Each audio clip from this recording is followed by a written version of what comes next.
ವಿಜಯನಗರ ಜಿಲ್ಲೆಯ ವಿಜಯನಗರ ಜಿಲ್ಲಾ ಮಾದಿಗ ಮತ್ತು ಮಾದಿಗ ಸಂಬಂಧಿತ ಜಾತಿಗಳ ಒಳ ಮೀಸಲಾತಿ ಹೋರಾಟ ಸಮಿತಿ ಇವರ ಸಂಯುಕ್ತಾಶ್ರಯದಲ್ಲಿ ನಡೆದ ದಿನಾಂಕ 1/8/2025 ಬೆಳಗ್ಗೆ 11 ಗಂಟೆಯ ಸುಮಾರಿಗೆ ನಗರದ ಶ್ರೀ ಸಾಯಿಬಾಬಾ ವೃತ್ತದಿಂದ ಜಿಲ್ಲಾಧಿಕಾರಿ ಕಚೇರಿಯ ಮುಂದೆ ಕಾಂಗ್ರೆಸ್ ಸರ್ಕಾರದ ವಿರುದ್ಧ ಪ್ರತಿಭಟನೆ ಹಮ್ಮಿಕೊಳ್ಳಲಾಗಿತ್ತು. ಪ್ರತಿಭಟನೆಯ ಉದ್ದೇಶ ಆಗಸ್ಟ್ 1/2024 ಸುಪ್ರೀಂ ಕೋರ್ಟ್ ತೀರ್ಪು ಆದೇಶದ ಮೇರೆಗೆ ಪರಿಶಿಷ್ಟ ಜಾತಿಯಲ್ಲಿ ಬರುವ 101 ಜಾತಿ ಸಮುದಾಯಗಳ ಜನಸಂಖ್ಯೆಗೆ ಅನುಗುಣವಾಗಿ ಒಳ ಮೀಸಲಾತಿ ಜಾರಿ ಮಾಡುವಲ್ಲಿ ರಾಜ್ಯ ಸರ್ಕಾರ ವಿಳಂಬ ನೀತಿ ಅನುಸರಿಸುತ್ತಿರುವ ಕಾರಣ ರಾಜ್ಯ ಸರ್ಕಾರದ ವಿರುದ್ಧ ಘೋಷಣೆಗಳನ್ನು ಕೂಗುತ್ತಾ ಜಿಲ್ಲಾಧಿಕಾರಿಗಳ ಕಚೇರಿಯವರೆಗೆ ಹರಬಿತ್ತಲಿ ಪಾದಯಾತ್ರೆ ಮುಖಾಂತರ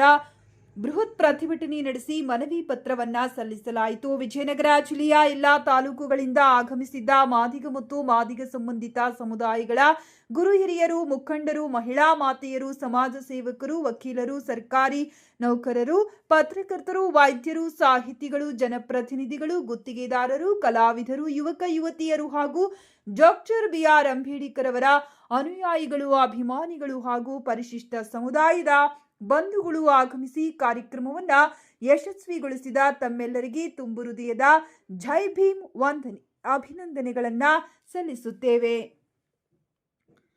ಕೃತಜ್ಞತೆಗಳನ್ನ ಸಲ್ಲಿಸುವವರು ವಿಜಯನಗರ ಜಿಲ್ಲಾ ಮಾದಿಗ ಮತ್ತು ಮಾದಿಗ ಸಂಬಂಧಿತ ಜಾತಿಗಳ ಒಳ ಮೀಸಲಾತಿ ಹೋರಾಟ ಸಮಿತಿ, ಹೊಸಪೇಟೆ, ವಿಜಯನಗರ ಜಿಲ್ಲೆ. ಜೈ ಭೀಮ್, ಜೈ ಜೈ ಭೀಮ್, ಜೈ ಮಾದಿಗ, ಜೈ ಜೈ ಮಾದಿಗ, ಜೈ ಮೂರ್ತಿ, ಜೈ ಜೈ ಮೂರ್ತಿ, ಜೈ ಸುಮಾಗಾರ, ಜೈ ಜೈ ಸುಮಾಗಾರ, ಜೈ ಢೋರ, ಜೈ ಜೈ ಢೋರ,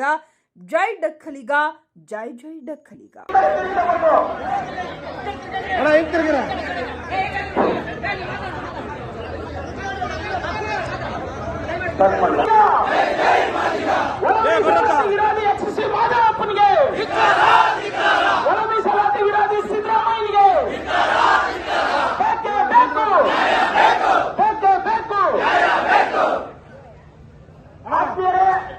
ಇಲ್ಲಿ ಸೇರಿರ್ತಕ್ಕಂಥ ಎಲ್ಲ ವಿವಿಧ ತಾಲೂಕುಗಳಿಂದ ವಿವಿಧ ಹಲೋ ಬಂಧುಗಳೇ, ದಯಮಾಡಿ ಯಾರ್ಯಾರು ಬಂದಿದ್ದಾರೆ